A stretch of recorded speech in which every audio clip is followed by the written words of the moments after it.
अस्मद्गुरुभ्यो नमः। श्रीमते रामानुजाय नमः।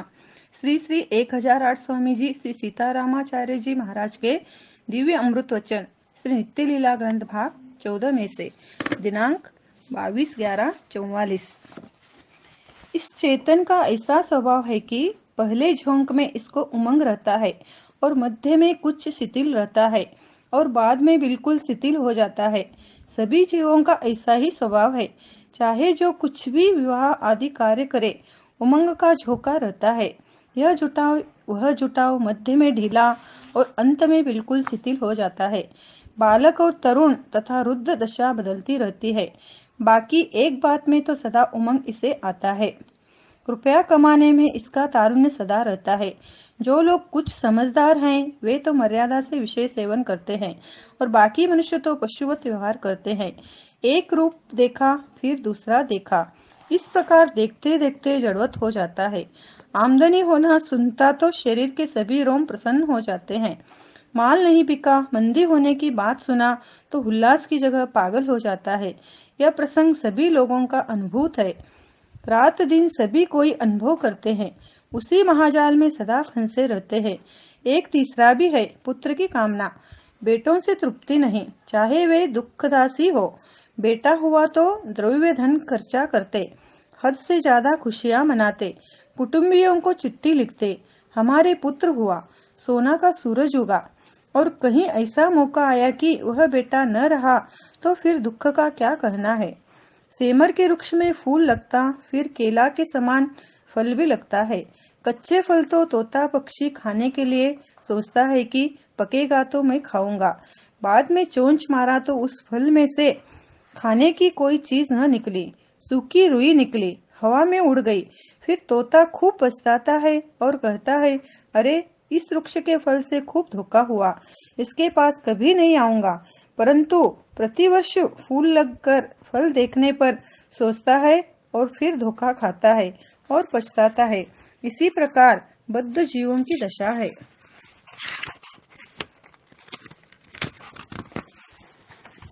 सोई सेमर सोई सुआ सेवत सदा बसंत। तुलसी महिमा मोह की सदा सराहत संत। कहते हैं बेटा बुढ़ापे का सहारा होगा, कुल का नाम चलाएगा, परंतु तोता की तरह धोखा ही खाते हैं। विरले अच्छे लड़के बुढ़ापे में अपने बाप को सहारा देते हैं। अक्सर देखा जाता है कि पुत्रों से दुख ही प्राप्त होता है। एक राजा साहब के यहाँ पुत्र पैदा हुआ, लाखों रुपया खर्च करके खुशहाली मनाए, बिजली का चंद्रमा बनवाकर रोशनी कराए, क्योंकि लड़का बहुत दिनों में पैदा हुआ था। वह लड़का 1 महीना जी करके मर गया। फिर राजा साहब को अपार दुख हुआ। उन्हें कोई समझाकर शोक दूर करने वाला नहीं मिला। जो आते गम मनाते और शोक दुख बढ़ाते थे। हमें मालूम हुआ, उनके पास गए और भली प्रकार से उन्हें समझाए, तब वे शोक करना छोड़े। ऐसे प्रसंग पर जो कोई वैराग्यवान होगा उसका चित्त विषय से उखड़ जाएगा। कुछ नियम ऐसा है कि जहाँ पर अति उत्साह से खुशहाली मनाया जाता है, वहाँ पर उतना ही ज्यादा शोक दुख भी भोगना तथा मनाना पड़ता है। यह सब मोह महिमा के अंतर्गत ही की बात है। इसका अंत या इति नहीं है। यही हाल रुपया का है। घर में 2-3 ही जने खाने वाले हैं, परंतु 4 मील कलकत्ता, 4 कारखाने बंबई में, सैकड़ों दुकानें हैं, परंतु संतोष ही नहीं होता। सब प्रकार से भगवान के तरफ लगना चाहिए। रूप देखता है तो हमारे प्यारे लाला भगवान का देखो। सब समय श्री भगवान को देखने की चेष्टा करता रहे। यही मनुष्य देह का सच्चा फल है। भगवान के नाम, रूप, लीला और धाम 4 विषय कहे गए हैं। इनमें रूप ही प्रधान है। भगवान के रूप देखने की इच्छा सदा ही बनी रहे। बिना दुल्हा की बारात किस काम की। भगवान का रूप दिखना चाहिए। वह श्री रूप हम कब देखेंगे, ऐसी चेष्टा में मन सदा लगा रहे। धनवान बनने की सभी लोग चेष्टा करते हैं, वैसे ही भगवत प्राप्ति रूप धन की चाहत चेष्टा हम करें। दुनिया बेटा के लिए कितनी ज्यादा कोशिश करती है। हम भी श्री नंद के, श्री दशरथ के बेटा बनने वाले प्राण प्यारे प्रभु को बेटा रूप से प्राप्त करने की पूर्ण चेष्टा करें। हाँ, वे कब मिलेंगे। भरत जी कहते हैं कि आपनी दारुण दीनता कहूँ सबई सिरनाय, देखे बिनु रघुनाथ पद, जिय के जरन न जाय। तत्व एक ही है, बाकी भावना के अनुसार सब कुछ होता है। भगवान के किशोरावस्था का ध्यान करना, शरद चंद्र मुख निंदक नेके। श्री मुख का ध्यान, श्री नेत्र का ध्यान। चितवन चारु मार मदहरने, भाव हृदय जात नहीं बरने। देखन बाग कुंवर दो आए, वह किशोर सब भांति सुहाए। फुलवारी की झांकी का अनुभव करे, श्री चरण से मस्तक शिखा तक और मस्तक से श्री चरण नख तक रूप सागर की लहरों को देखे। शोभा सिंधु में गोता लगाए, सिर पर मोर पंख शोभा पाते हैं। यहाँ से श्री भाल का दर्शन, फिर श्रवण सुभग भूषण छवि छाए। कानों पर निगाह जाती है, फिर प्रकुटी के बाद फिर मस्तक के घुंघर वाले काले केश देखते हुए कमल समान नेत्रों को जिसमें लालिमा है, फिर सुंदर चिबुक ओंठ पर आ गए। ओंठ के पास नासिका को देखा, नासिका के दोनों तरफ कपोलों की चमक सुंदरता पर ठहरे, जैसे किसी ने मन को खरीद लिया हो। ठहरना तो श्रीमुख नेत्र पर ही होता है। ऐसे ही मनुष्य रूपा का प्रसंग है, जिसमें वात्सल्य भाव समाया हुआ है। अन्य अंगों पर न ठहरकर श्रीमुख पर ठहरते हैं। माता पिता अपने गोद के बालक का गाल सहलाते हैं और चूमते हैं। चितवन जी में भाती है, कपोल से तो दर्शन शुरू करते हैं।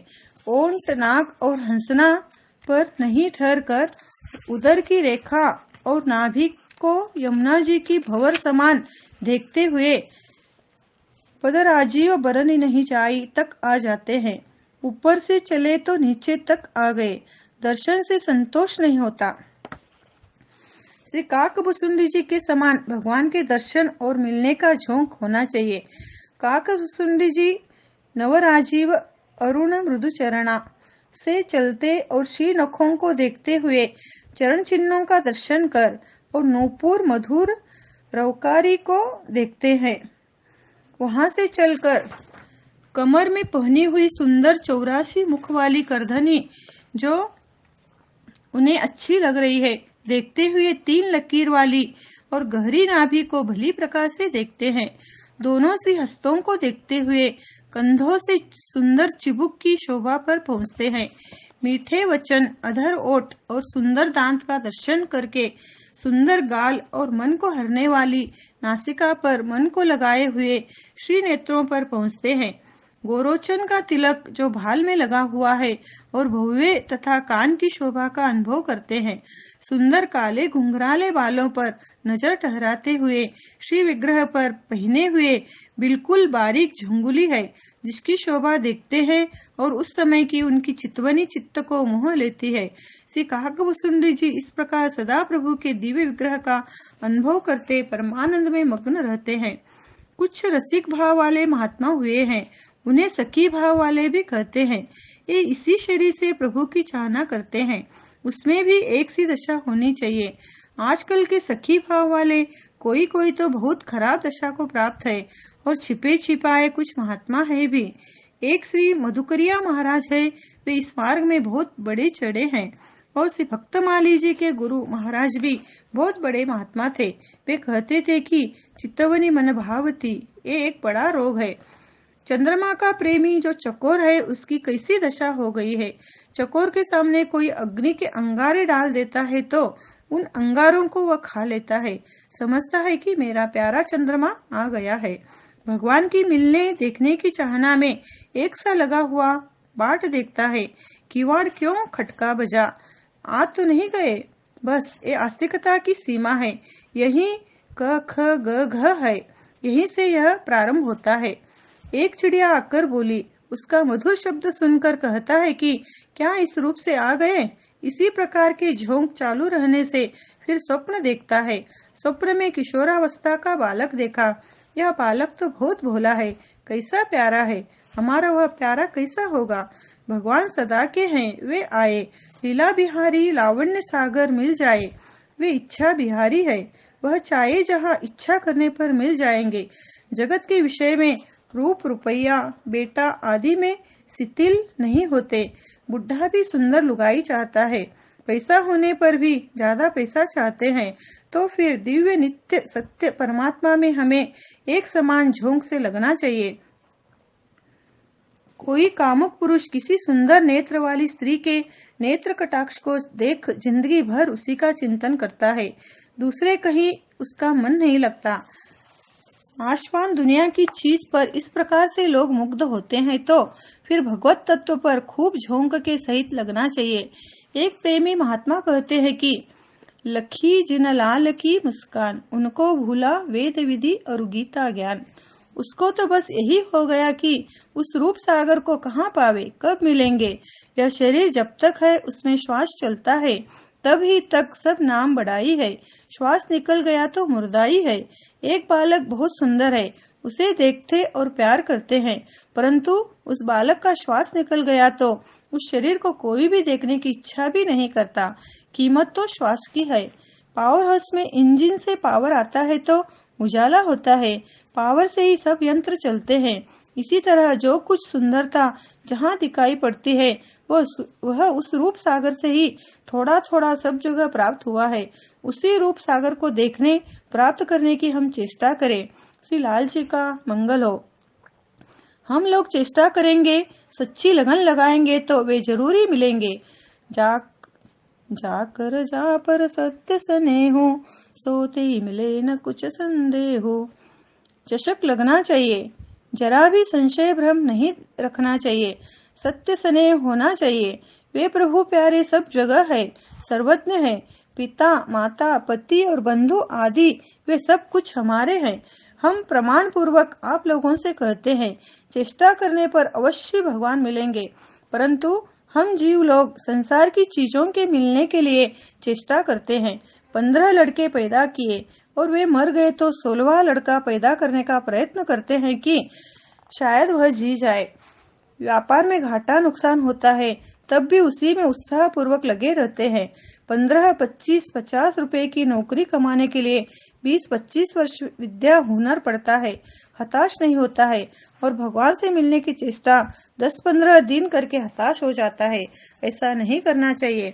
उत्साह सहित लगन से मिलने की चेष्टा में लगे रहना चाहिए। अनंत जन्म बीत गए, तब यह मनुष्य देह भगवान दिए हैं। गुरु मिले, भगवान का पता लग गया। भगवान के मिले बिना वृथा समय बीत रहा है और कुछ समय में मरना भी है। मरने के बाद फिर वही भयानक क्रम, जन्म मरण चक्कर, गर्भ दुख और दुर्दशा चालू होगा।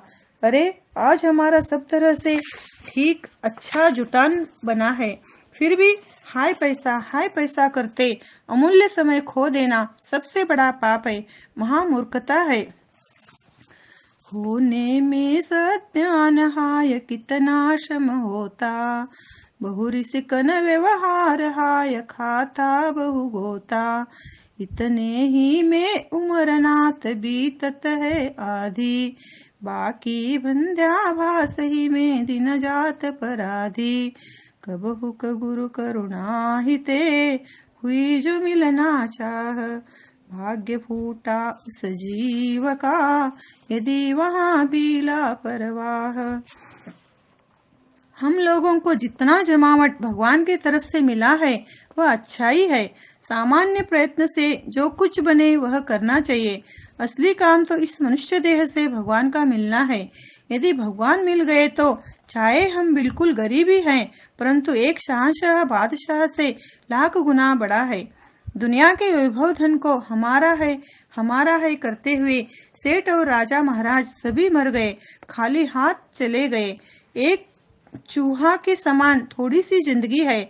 मृत्यु रूप बिल्ली दुबला पतला अथवा मोटा चूहा यह कुछ नहीं देखती, वो कैसा भी हो पकड़ लेती है। इसलिए हम लोग सभी अच्छी हालत में हैं। भगवान से मिलने की हृदय से चेष्टा करनी चाहिए। थोड़ी सी जिंदगी है, मन में थोड़ी चेष्टा करके न मिलने पर हताश नहीं होना चाहिए। यदि इसमें हम लापरवाही करेंगे तो बना बनाया भाग्य फूटा ही समझे।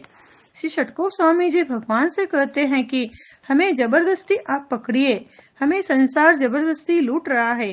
संसार में हमें चारों तरफ से भय ही भय दिखाई पड़ता है। हे प्रभु, मैं आपका दास हूँ। इस तरह और बहुत भगवान से कहे हैं। हम जीवों को शिक्षा के लिए संसार में बैठे हुए महात्मापन का, ज्ञानी बनने का और झूठे धन वैभव का अभिमान बिल्कुल न हो, क्योंकि हम लोगों का बुरा कर्म कुछ भी छूटा नहीं है। काम रूप शत्रु बैठा है, वह एक क्षण में धूल फंका देगा। क्रोध देव भी बैठे हैं, गुरु तथा बहन माँ को भी गालियां देते हैं। सारा ज्ञान सुना हुआ धूल में मिला दिया। सत्संग हम करते ही हैं, परंतु मोह शत्रु मित्र बन करके हमारे अंदर बैठा है। जैसा लड़के स्त्री और अपने मकान में मोह है, वैसा क्या भगवान में प्रेम है? नहीं। लड़का थोड़ी देर कहीं गुम जाए तो ढूंढते हैं, कहते हैं नहीं मिलेगा तो जान दे देंगे। वैसा मोह प्रेम भगवान के अर्चा विग्रह पर नहीं है। यह शरीर अवश्य छूटेगा। संगनी, हैजा, प्लेग, बुखार, लकवा आदि सब रोग हमारे पीछे लगे हैं। श्री सद्गुरु की कृपा से हमें सच्चा ज्ञान भी मिला है।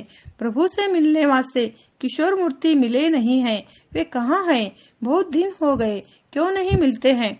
हताश नहीं होना कि क्यों नहीं मिलते हैं।